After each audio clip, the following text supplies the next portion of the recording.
In 1992, a fighting game hit the arcades with a crash of thunder, a burst of blood, and a scream that echoed through gaming history. It was gritty, it was violent, it was unlike anything the arcade world had ever seen, and it sparked a revolution. So grab your quarters because we're going back to where it all began. I'm Jay Bartlett, and this is the history of Mortal Kombat.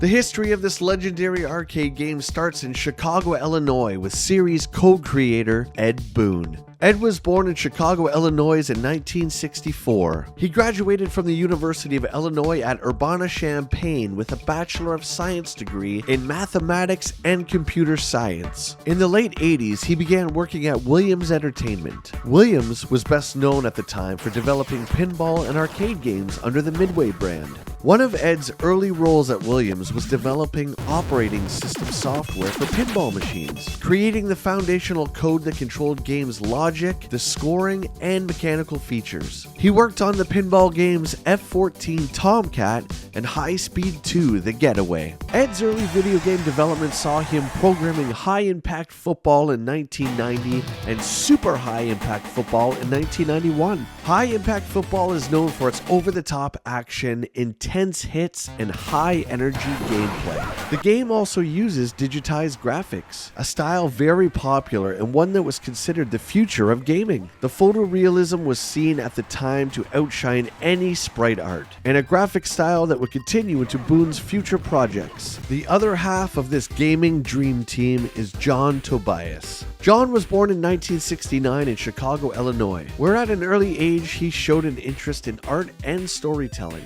John in particular was interested by comic books and graphic novels. He attended the American Academy of Art in Chicago, where he further developed his skills as an illustrator. John worked at Now Comics as a freelance artist and illustrator. He started there in 1988 as an artist working on the Real Ghostbusters comic series. This allowed him to merge his love of visual storytelling and pop culture. John's work in comics and his growing expertise in character design laid the foundation for his eventual transition into video game development.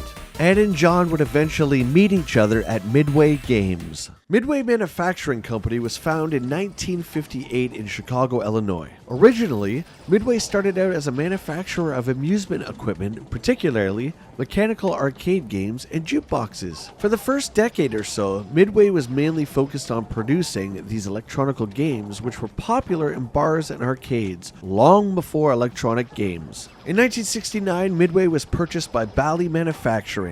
Bally was a major player in the pinball and gambling machine industries. The acquisition marked a turning point, setting Midway up into the field of video games. By the early 1970s, as the gaming industry was beginning to emerge, Midway started licensing and distributing games from Japanese developers, notably Taito. The partnership between Midway and Taito started in 1973 with their first big licensing hit arriving in 1975, which was Taito's Gunfight. A side note, Gunfight was the first video game to use a microprocessor, which set a new industry standard. Midway's big breakthrough came in 1978 when they licensed Space Invaders from Taito to distribute in North America. Space Invaders became a phenomenon, sparking the golden age of arcade games and establishing Midway as a leader in the field. From there, Midway started creating their own games. Some early Midway arcade hits include 1980's Wizards of War, 1981's Gorf, and 1982's Tron, based off the hit movie. Ed Boon and John Tobias met in the late 1980s. Tobias joined Midway in 1989 as an artist and designer, and Boon had already been working there as a programmer. John had an idea for a fighting-style game. He gave a pitch of the concept to his boss, Ed Boon. Ed liked the idea, but didn't think that particular story would work. so for now, the idea was put on the shelf. In the meantime, Midway was approached to create a video game adaptation of the upcoming 1992 Jean-Claude Van Damme film Universal Soldier. Unfortunately, the deal with Midway and Universal Soldier fell through, so John repitched the idea to Midway, and Midway, seeing the worldwide success of Capcom's Street Fighter II: The World Warrior, decided to greenlight the project. The fighting game started development in 1991 with only 4 people working on the game. Ed Boon would serve as the game's sole programmer. John Tobias would create a backstory for the game and be the lead artist. Also in the art department was John Vogel. John had attended the American Academy of Art and started at Midway in 1989. Dan Forden rounded off the team as the sound designer. Dan studied music at Oberlin Conservatory of Music in Ohio, where he focused on jazz guitar and electronic music. He joined Midway in 1988. The team decided to go with a different art style than the usual hand-drawn sprites. Midway wanted something that looked more realistic and gritty, something that would stand out in a crowded arcade and give Street Fighter II a run for its money. By filming live actors performing martial arts moves and then digitizing those images frame by frame, they were able to achieve a photorealistic effect that felt shocking and fresh. This technique also contributed to the game's edgy appeal, which fit right in with its ultra-violent and over-the-top action. Ed Boon said, and I quote, "Shock value will give us the edge." Another practical reason for the Mortal Kombat team to go this route is that it was an overall cheaper process, helping them fit their development deadlines. The overall cost of Mortal Kombat is said to have been around $1 million, and the team had a total of 8 months to complete the game. By now, Midway Games was also a veteran in creating digitized graphics. A great example of this is Narc.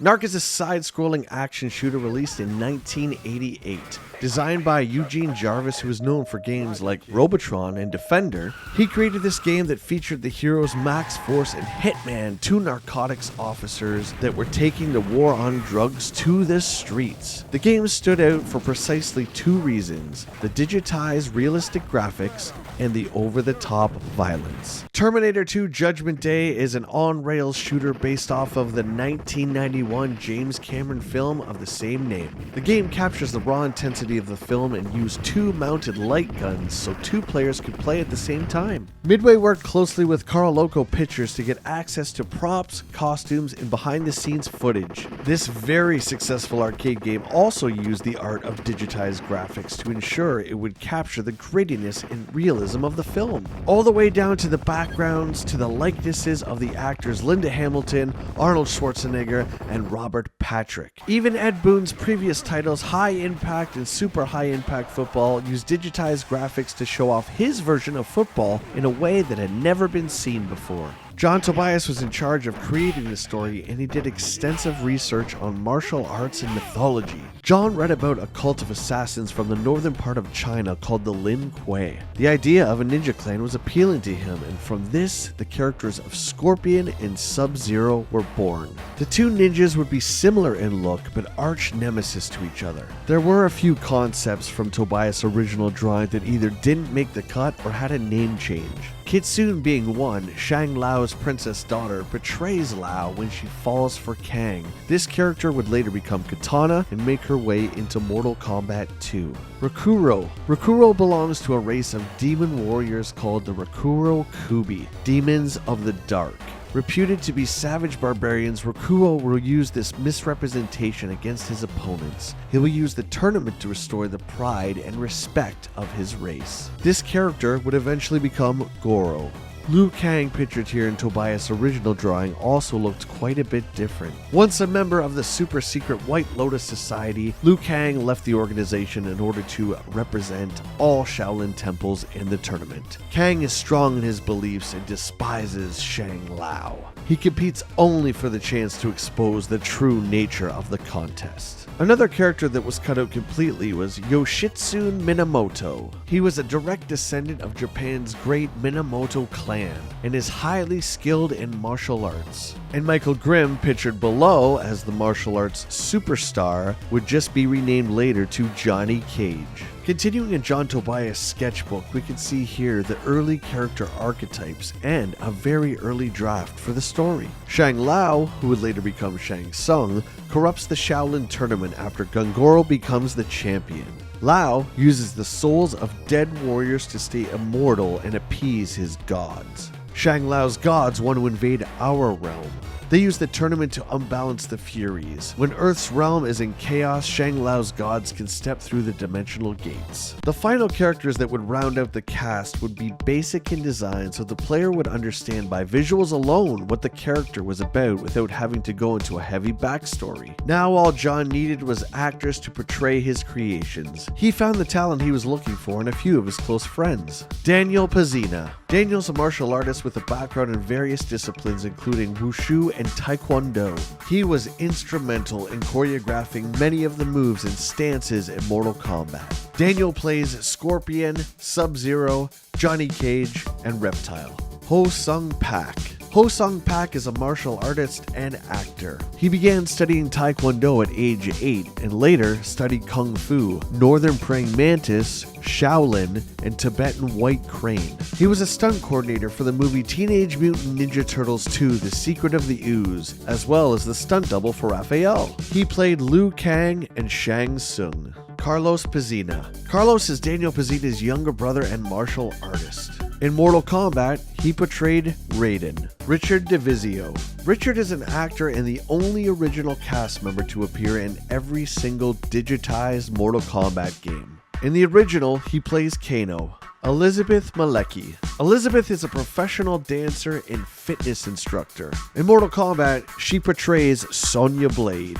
Many of the costumes the characters wore were inspired by 80s and 90s pop culture, such as Kano's faceplate, a nod to the T-800 from the Terminator. Raiden was heavily inspired by Lightning from Big Trouble in Little China, and even though the earlier deal with Midway and Van Damme fell through, his character of Frank Dukes from Bloodsport heavily inspired the look and actor backstory of Johnny Cage. Now that the actors and costumes were all set, the team just needed a location where they could start shooting the actors. A small area within Midway's pinball manufacturing plant was cleared out to make room for a small studio for motion capture. The actors would have a small taped area on the floor to stand in. This area represented the area that would be captured and converted. Before converted, the actors were shot with a high 8 camcorder and against a well-lit gray static wall. This was the actual original gray color of the warehouse wall. The actors were given full reign to help add to their characters' moveset, and with the help of Daniel Pazina, these moves came to life. For flying kicks and other aerial moves, the team had to get very creative and work within their budget. Absolutely everything in the game was digitized. From the backgrounds to the miniature statues to the moon itself, everything had to be digitized to unify the images. Every character frame had to be removed from the gray backgrounds of the warehouse. This very lengthy process was done solely by Ed Boon. And with Street Fighter II dominating the arcades, this game had to stand out. Graphically, the game looked incredible with the latest state-of-the-art digitized graphics. But what else did the game have that its competitors didn't? First off, the block button was added to the control console. In Street Fighter II, players block by simply holding back on the joystick. Boon and the team wanted blocking to be a more intentional, committed action that required pressing a specific button, adding to it a level of strategy. With the dedicated block button, players could still move backwards without automatically entering a defensive state. This allowed for more aggressive backpedaling and spacing tactics while keeping defense a conscious choice. The blood and over-the-top violence was a deliberate design choice to make Mortal Kombat more adult than its competitors. The team was inspired by films like Predator and Enter the Dragon and wanted that level of realistic-looking violence and gore in their fighting game.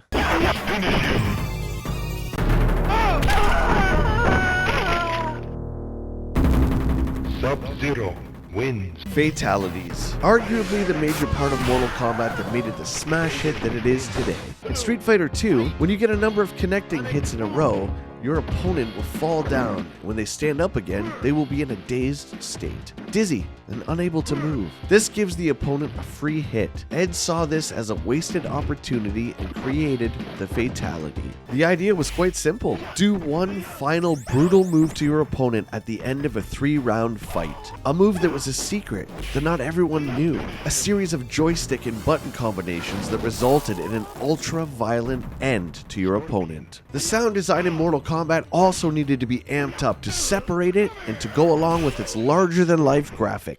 Many of the sound effects were created with just regular household items. The kick and punch sounds were created by hitting or slapping actual pieces of meat. Bone crunching sounds were created by crushing walnuts or by snapping pieces of celery in two. Fireball effects and projectiles were synthesized and layered together. All these elements together gave the game that weighted feel. Composer Dan Fording created dark, mystic synth beats to go along with the game's visuals and sound effects. The arcade hardware used a Yamaha YM2151 FM synthesized chip, which allowed dynamic layered music that required meticulous programming. Due to memory limitations, the voice samples were heavily compressed, which gave them that raw, grainy sound. Ed Boon recorded himself for the game's iconic voice lines, "Flawless victory. Finish him. Fatality."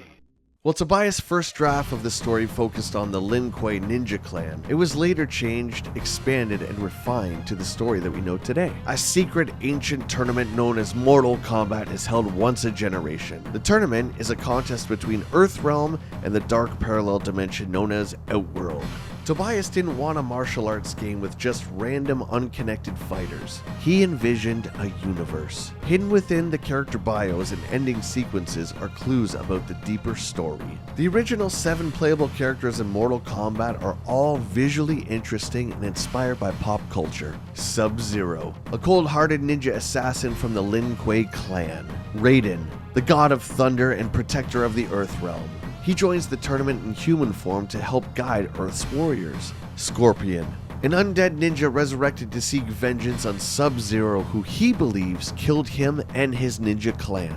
Kano, a thief, career criminal, and leader of the Black Dragon crime syndicate, who ends up entangled in the tournament after fleeing from Sonya. Johnny Cage, a Hollywood actor and action star who enters the tournament to prove he's a legitimate martial artist. Sonya Blade, a special forces agent who is in pursuit of the mercenary known as Kano. Liu Kang, a Shaolin monk and member of the White Lotus Society. He is Earthrealm's chosen warrior representing the forces of good. Now all the game needed was final versions of endgame boss characters to fight against. Goro. Goro was envisioned as a powerful, monstrous warrior to further emphasize the supernatural elements of Mortal Kombat. Unlike the human characters that were portrayed by actors, Goro was not performed by a person. Instead, he was brought to life using stop-motion animation and a custom-made 12-inch clay model. The team were big fans of the works of Ray Harryhausen. He was the master of stop-motion with his work on Jason and the Argonauts, The Golden Voyage of Sinbad, and Clash of the Titans. They drew inspiration from those works to animate Goro. Goro's model was created by Kurt Schiarelli, who built a detailed clay and latex figure that was 12 inches tall. He was then animated frame by frame with stop-motion photography. The process was very labor-intensive, but allowed the team to create lifelike, unique movements that gave Goro a monstrous, non-human feel. His animation was later digitized and integrated into the arcade hardware. Goro was to serve as one of the boss characters that were unplayable and much more challenging than the other selectable characters. He has devastating strength, powerful grabs, and the all-too-familiar ground pound. Shang Tsung. Shang Tsung was to serve as the primary antagonist and final boss of Mortal Kombat. Shang Tsung was a sorcerer and would oversee and control the Mortal Kombat tournament. He would possess the ability to steal souls and morph into other fighters, giving him a mystical and unpredictable presence. His shape-shifting power, however, also served a clever technical purpose. It allowed the developers to reuse existing character assets, saving valuable memory space. This was a practical solution to the hardware limitations, but also enhancing gameplay variety. He was designed with long gray hair and robes that hung to the ground. This look invoked the archetype of the sinister, ancient sorcerer. His design was heavily influenced by the character Lo Pan, played by James Hong from the 1986 John Carpenter film Big Trouble in Little China. In-game, he was played by Ho Sun Pak, who also played Liu Kang. Now, how did the name Mortal Kombat come to be? There were a few names thrown around and brainstormed, such as Dragon Attack, as seen on the design team's whiteboard. The name Dragon Attack came from Ed's love for the band Queen, who had a song with the same title. Underneath Dragon Attack, we see the words Mortal Kombat Road, except the C in combat has been scribbled over with a bold letter K. The misspelling of combat seemed to fit more with the game's edgier tone, and perfect for a game that was breaking the boundaries with its violence and attitude.